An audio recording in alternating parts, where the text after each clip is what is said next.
Good morning ma'am. Good morning. तुमने ये क्या छुपाया मुझे देख के?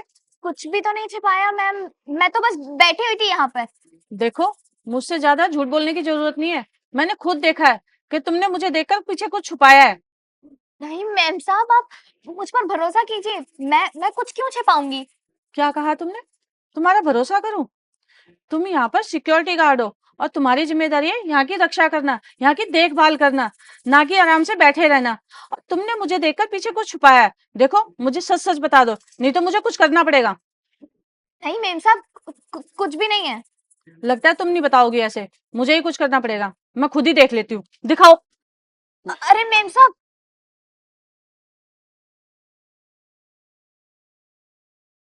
ये तो यूपीएससी की बुक है। इसका मतलब तुम यहाँ पर बैठकर पढ़ाई कर रही हो? जी जी मैम साहब, मैं यहाँ पढ़ाई करती हूँ। अरे, तो इसमें छुपाने की क्या जरूरत है? पढ़ाई तो तुम ऐसे भी कर सकती हो।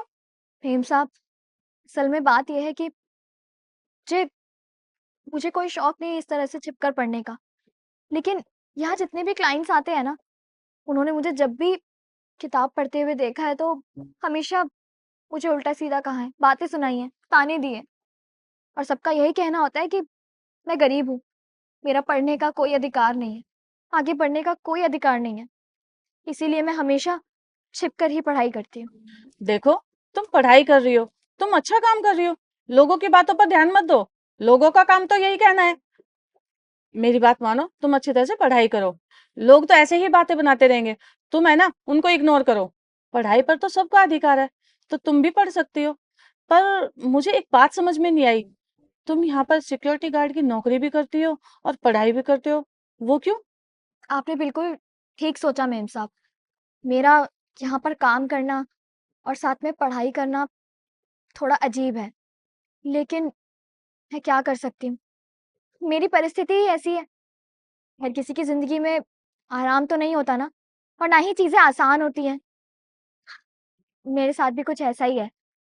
मेम साहब, मेरे पिताजी हैं, वो यहाँ काम करते थे, लेकिन अब उनकी उम्र की वजह से उनसे काम नहीं हो पाता, और काम नहीं हो पाता, उनकी तबीयत भी खराब रहती है।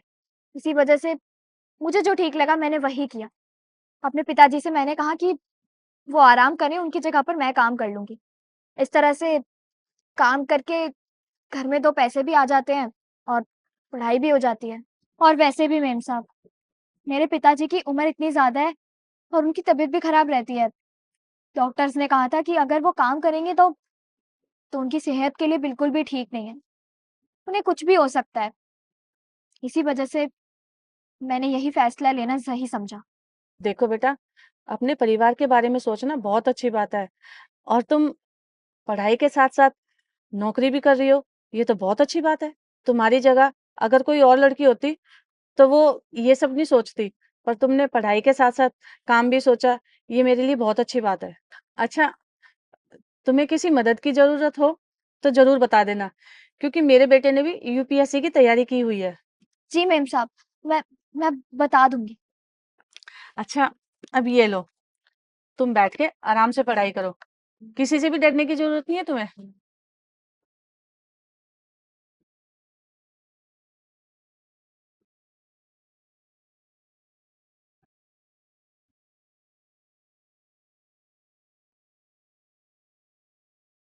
अजय बेटा, एक बार आना।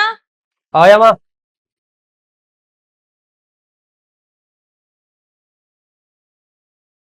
हाँ माँ। बेटा, तुम्हारे पास यूपीएससी की बुक है ना? हाँ, वो मुझे ला कर दोगे? बुक तो मैं दे दूंगा, लेकिन माँ आप क्या करोगे उनका? अरे बेटा, कुछ नहीं।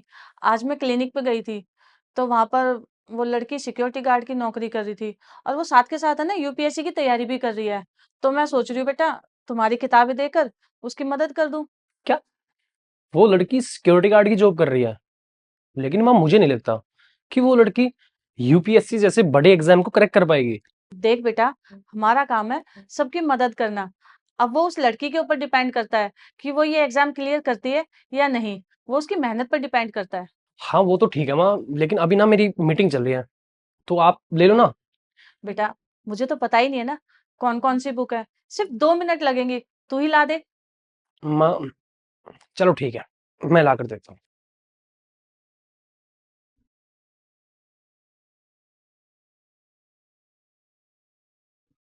ये लो माँ। अभी फिलहाल मेरे पास है ना, यही बुक्स है।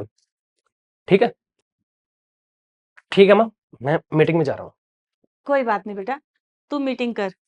मैं ना ये बुक दे के आती हूँ अभी।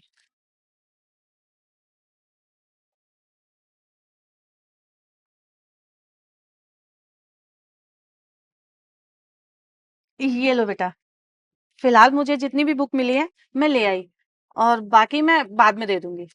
आपका बहुत बहुत शुक्रिया आंटी। ये ये वही किताब है जो मुझे बहुत समय से चाहिए थी, लेकिन मैं पैसों की कमी की वजह से ये ये किताबें खरीद नहीं पा रही थी। आपका बहुत बहुत शुक्रिया। मुझे मुझे समझ नहीं आ रहा है कि मैं आपका एहसान कैसे चुका पाऊंगी। अरे बेटा, इसमें एहसान चुकाने की क्या बात है? ये तो भगवान की मर्जी है। आप मेरी भावनाओं को नहीं समझेंगी आंटी। मैं जानती हूँ कि जब मैं यहाँ पढ़ती हूँ और लोग आकर मुझे ताने देते हैं तो मुझे कैसा महसूस होता है। हर कोई बस मुझसे यही कहता है कि मुझे पढ़ने का कोई अधिकार नहीं है, मैं जीवन में आगे नहीं बढ़ सकती क्योंकि मैं गरीब हूँ ना। लेकिन आप ही एक ऐसी इंसान है जिन्होंने ये जानकर कि मैं पढ़ती हूँ मेरा मजाक नहीं बनाया, बल्कि मेरी मदद की। ये किताबें लाकर मुझे दी। मेरे लिए ये बहुत बड़ी बात है। मैं मैं समझ नहीं पा रही हूँ कि मैं आपका शुक्रिया अदा कैसे करूँ। देखो, तुम लोगों पर ध्यान मत दो, तुम है ना अपने परिवार पे ध्यान दो। तुम अच्छी तरह से पढ़ो और खूब पढ़ो, और एक दिन बड़ी ऑफिसर बन के दिखाओ। बिल्कुल आंटी, आप देखिएगा, मैं बहुत अच्छे से मन लगाकर पढ़ाई करूंगी और 10 गुना ज्यादा मेहनत करूंगी। जितना हो सकता है ना उतनी मेहनत करूंगी, पूरी कोशिश करूंगी और एक दिन बहुत बड़ी अफसर बनकर दिखाऊंगी सबको। हाँ बेटा, मुझे बहुत खुशी होगी तुम्हें आगे बढ़ता देखकर। चलो ठीक है, अब मैं चलती हूँ। जी आंटी जी।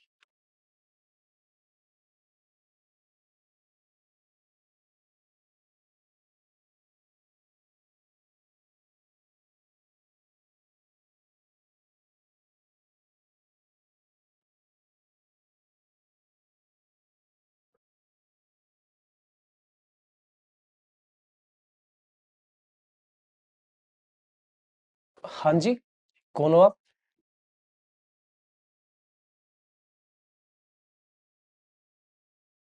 वो मैम है क्या घर पर? माँ, माँ तो घर पे ही होगी। रुको मैं बुलाता हूँ। माँ, एक बार आना। आई बेटा।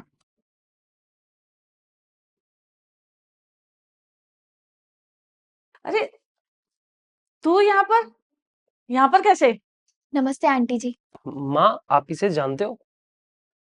हाँ, ये वही लड़की है जिसको मैंने तेरी यूपीएससी की बुक दी थी। ओ अच्छा, ये वही लड़की है जिसके बारे में आप बता रहे थे, जो गार्ड की नौकरी करती है। और बता बेटा, तेरा काम कैसा चल रहा है? और तू पढ़ाई अच्छी तरह से कर रही है ना? मैं बिल्कुल ठीक हूँ आंटी, और मेरा काम भी बहुत अच्छा चल रहा है। मैं यहाँ इसलिए आई थी ताकि मैं आपको शुक्रिया कह सकूँ।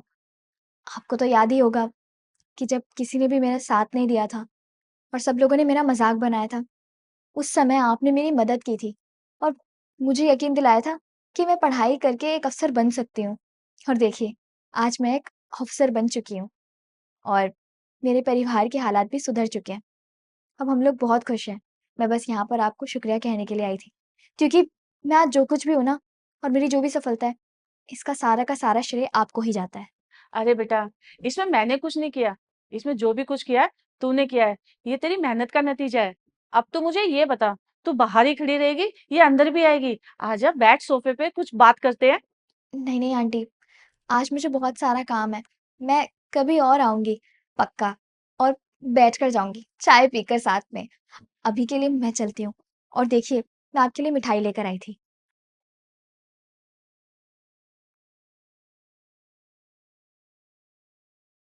मैं चलती हूँ।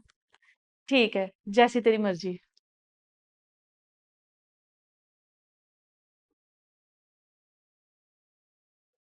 देखा बेटा, जो मन लगाकर मेहनत करता है ना, वो जिंदगी में एक ना एक दिन कामयाब जरूर होता है। जी माँ, आपने बिल्कुल सही कहा था। और हाँ, आज तो मैंने देख भी लिया।